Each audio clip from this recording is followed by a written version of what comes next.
Welcome to Podcash, the portable professional development podcast from Cash Alumni. Cash Alumni is the fastest growing association of professionals in care, health, and education, and we're happy to have you here. This is where you'll hear from specialists and experts from across our network. Here's what's coming up. My dissertation helped me understand the whole process of it all, and that's what I'm going to do in the future. Let's jump in to this week's episode. This is Andreas Kalli, and Andreas has just completed a psychology degree, and he'll tell us a little bit more about that in a moment, but with first class honours are absolutely fantastic. So a big congratulations before we even start. But what's been really interesting is the way that actually education has made a massive difference to you and your journey. So Andreas, I don't know if you just want to start by telling us a little bit about your journey and how education was something that you turned to help you. Before this interview, I was reflecting a little bit about my past.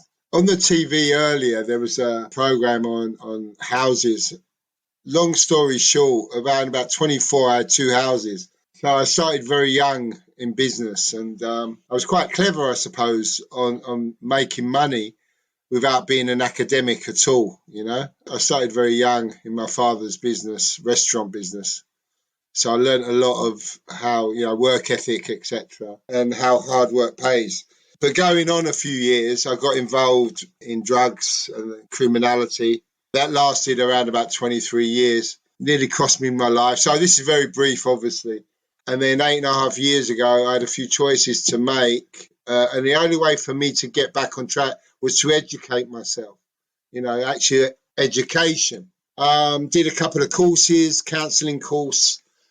That gave me the sort of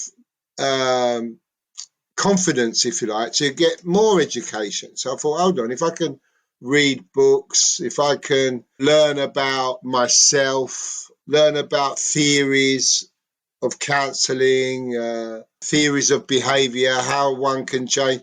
The only way to do that was to actually apply myself to learning. I did the counselling course, then I did some volunteering and peer mentoring. So I learned about safety, behaviours, I learned about addiction. As I've done that course, I thought, hold on, I want more, I can do more. Then I applied to university as a long shot. I wrote to about 5 or 6 universities. University of West London came back to me and said, we have this course for you, a psychology course with foundation. And I thought, okay, well, I'm going to fill in the form.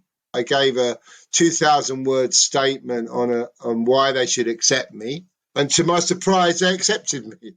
To my surprise, I got in. Basically, so I sorted out funding, I sorted out how I'm going to do this, and basically, September 2018, I walked in university, and I thought, there's no way I can do this.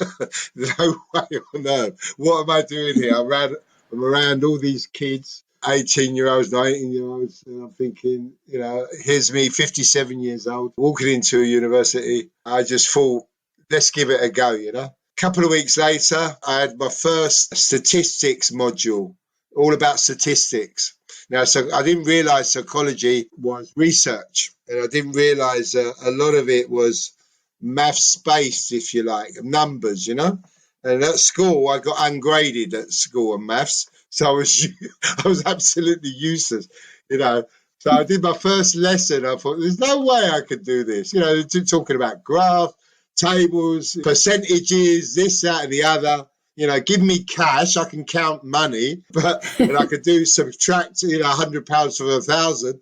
But that's about it for me. That was my level. The lecturer was great. I told him this basically, and he said, "Look, just apply, it'll be fine." And foundation gave me a great opportunity. It was all basic stuff. My mindset was, you know what, I'm going to start as a beginning and start getting a calculator, for example, going on YouTube, looking at the real basics of education. I'm going to start at the bottom. I'm going to start from scratch. And I looked at videos on even decimal points, And then basically I just applied myself. during the first year, my lecturer, because I'm quite open about my addiction and my past, I'm very open about it, because the whole goal of my education is so I can help others. That's the whole point, is to help others in similar situations to myself. And then about 4 or 5 months in the foundation year, my lecturer said to me, I want to put you up for an award with this charity. I don't know if I deserve it, but why not? Go for it. Anyway, a couple of months later, I got awarded this award from the Helen Kennedy Foundation. They made me a winner. I got the award. They offered me the chance to have a mentor, which I thought, again, me having a bit of experience in life, did I need a mentor? But looking at it, I thought, you know what? Why not? Why not go for it? Yeah, I do. It'd be nice to have someone to help me and guide me. I wasn't 100% confident about it. I just thought, why not? They offered me a mentor. There's this lady called Janet King. This is her details. So I contacted Janet King, and that's you, Janet. Anyway, to be honest, it transformed my whole part of university, meeting Janet, because it was around about the time of the pandemic. I think we actually started working together before the pandemic. We did, yeah. Long story short, now I've got my grades. I'm looking at my history of the way I worked from the foundation year up to the first year. Looking at my grades, my goal after the first 3-4 months was to get 41%, just to pass. That was my goal. That was my real goal at the beginning, 41%. I thought, if I do that, at least I've got a degree and I've achieved something. And also, I've started something that I can finish. And that was another goal, because in my life, I started a lot of projects, never really finished them, never saw them through. And obviously, a lot of that is down to the addiction as well. Because when you're involved with addiction, you do a lot of things and the drugs take over, so you can never complete anything at the end of the day, because your mind's all over the place, basically. Got introduced to Janet, and she had this calming influence on me. I felt a bit, how can I say, insecure, really, because I'm listening to a woman who's so sweet and nice. But it was nice that someone was listening to me as well, and actually listening to what, and sort of trying to understand me. And I used to share some personal stuff with her as well. And she was a great listener. That was really helpful, because as we moved on over the year, the pandemic hit. And that's when it was really hard, because going into the university, mixing with other people, because the last couple of years before I managed to get into recovery, I was very lonely. It was very lonely. I lost my family. I pushed people away. My addiction made it like I was alone a lot, in rooms doing gear, doing drugs and stuff. And so part of the pull of university was to be around people. So the pandemic hit, and that was taken away from me again.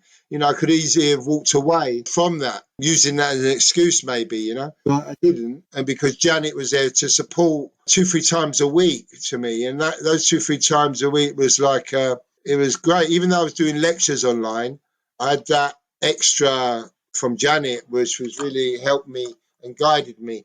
3 years later, from the first year of mentoring from Janet, she used to, she's quite annoying sometimes, to be fair. She would say to me, you've got to do this, you've got to do that. And I said, Janet, I've done it. You go, no, you've got to do this, you've got to do that. And because when you do a piece of work, you're thinking, oh, that's good. And then she's going, but Andreas, look at this and that and blah, blah, blah. I would sort of, in a way, not argue, but ultimately I'd listen to her, and she was right, all the time. Her guidance and my application, my hard work for sure made a difference. But I found a big difference in the second year. As I started getting my grades were getting a bit better, I started to learn from Janet, learn from the university, and actually apply all that learning to improve my studies. During the course of the second year, I started towards the end, I started to say to Janet, well, we should do this, we should do that. She was mentoring me, yes, but I was in a way, because I knew the subject and learning from the subject, I would guide her as well at the same time. Whatever, it was just a great teamwork it was with Janet. But that's the whole point. the whole, the development of my learning through the university, obviously, which was a massive, but learning from someone from Janet as well, and that mentorship that she gave me inspired me to be the best version of myself, And it all came to a head in June, around about the 28th of June, 29th of June, when I got my final grades. And it was first class. My final year, my average was 75%. And that is all through application, hard work. Yeah, my life experience made a massive difference to me, to my studies. It was, most probably more than my fellow cohorts. I'm not sure the percentage of people that got first class degrees, but I would say, I was one of the top ones in the year. In fact, I'm pretty sure of that. And that again is through application, hard work, listening, and having I'm not going to ever forget and underestimate the value of Janet, because she helped me, but especially the last year, the more mental aspect and being there and listening, because I think around about February, March, I wanted to give up because I was doing a very hard study, and a lot of it was due to my past, brought a lot of memories. It was hard. It was very, very hard. My dissertation turned out really well. Like I said, I got a first for it. It was, interviewing other people in recovery and their significant others, doing tables and whatever it was. It was just very, very hard. But it was all worth it in the end. And I now want to inspire other people. And I've just got a job working in the prison service for the criminal justice system. Basically, I'll be mentoring and leading a team of mentors, training them to help prisoners on probation change their lives. And a big part of what I think is missing in the criminal justice service is education. Part of my goal is to inform them and educate them on addiction, crime, and how they can learn and start again in their lives and go to university, go to college, do nightclub, whatever it is, because there's no reason why they can't do it, because I did it, and that's the inspiration I'm hoping to give others, because I'm a Cockney, right? I'm Greek, and now I actually use words that, my family say, what did you mean by that? Or what did you say? That's an academic language.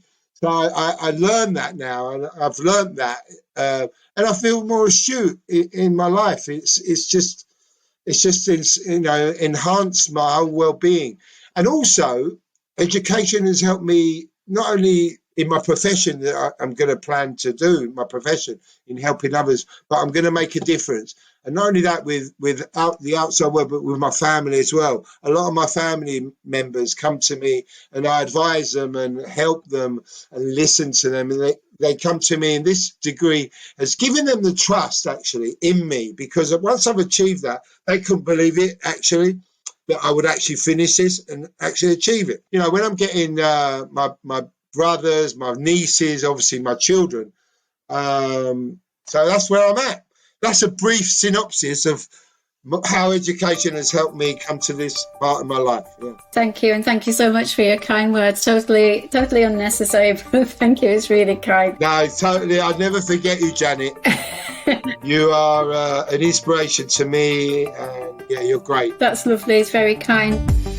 This is Podcash, brought to you by Cash Alumni. If you're enjoying this conversation, please use your podcast app to follow or subscribe so you never miss an episode. Obviously, you will go on to make a massive difference. I think those lived experiences and being able to offer that compassion and that empathy and knowing, exactly how somebody else is feeling, or the experiences, recognizing the experiences, whether we can actually ever know how somebody else is feeling, I don't know. But to be able to recognize the pain that somebody else is feeling, to have felt it yourself, is an incredible, powerful tool that can be used.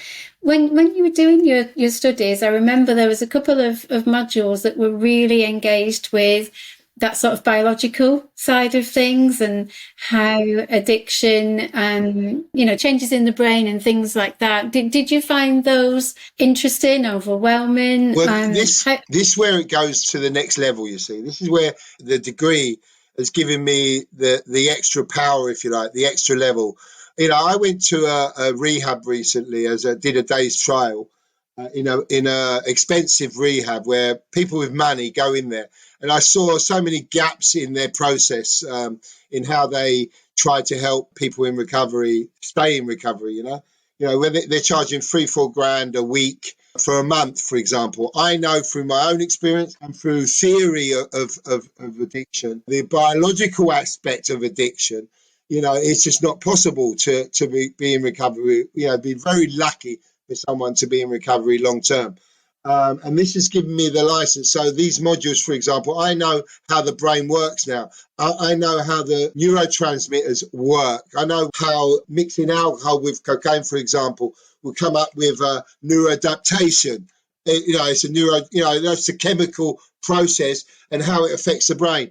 Before, I didn't know that, obviously. I did maybe 2 rehabs over a 23-year period 20 years ago. I did, numerous counselling and whatever, volunteering, and they don't add that in. And this is where I'm going to make the difference.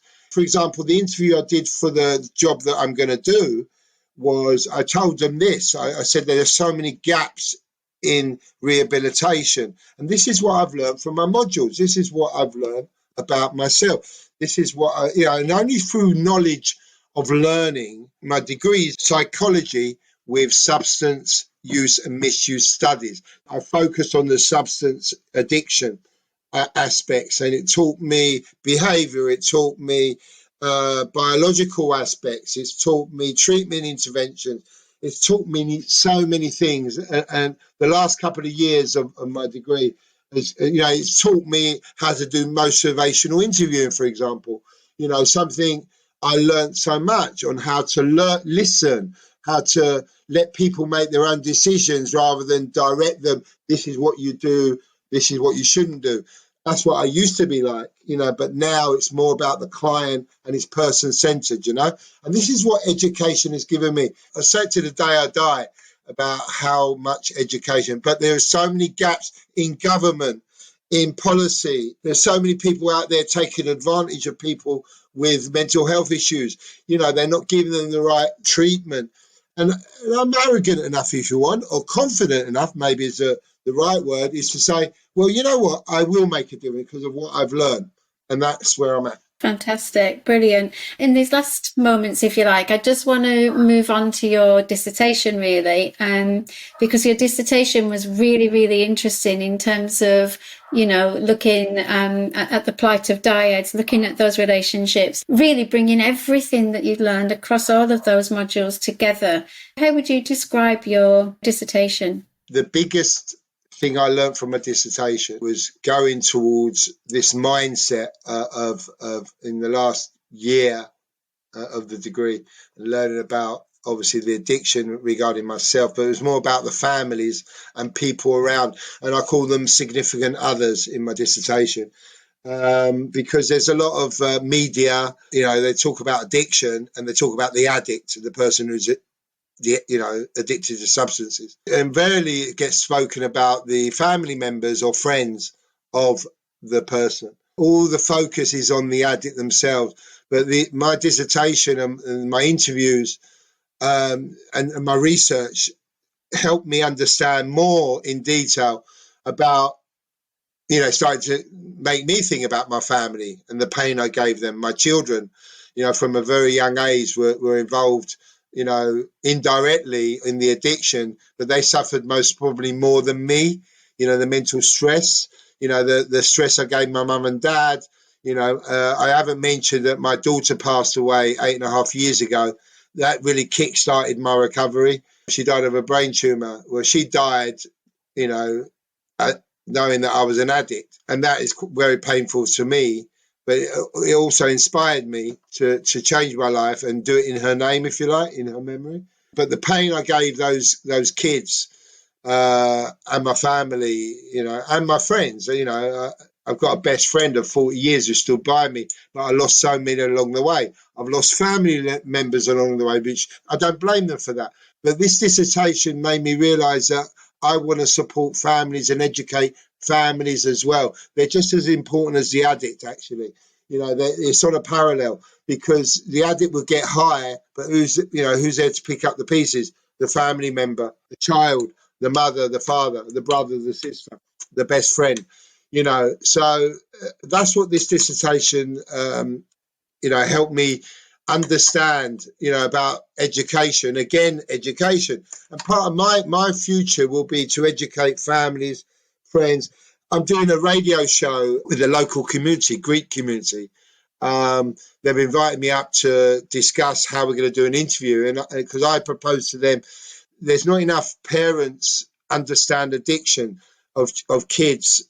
Their kids, there's a lot of kids involved in addiction, and they've got nowhere to turn to. They don't understand the process of support. They don't understand the addiction itself. They don't understand recovery. They don't understand support. So I want to be able to change that. And my dissertation helped me understand the whole process of it all. And that's what I'm going to do in the future. Yeah. Andreas, thank you so much for taking the time to share your journey, and some of those personal reflections are very much appreciated. Thank you for being so open and so honest, and what a fantastic achievement. Well done. Thank you. Down to you, darling. It's down to you. Thanks for listening to Podcash. If you enjoyed it, please follow or subscribe on your podcast app so you never miss an episode. You can also watch many of these conversations by heading over to cashalumni.org.uk and going to the CPD and best practice section of the site. That's cashalumni.org.uk.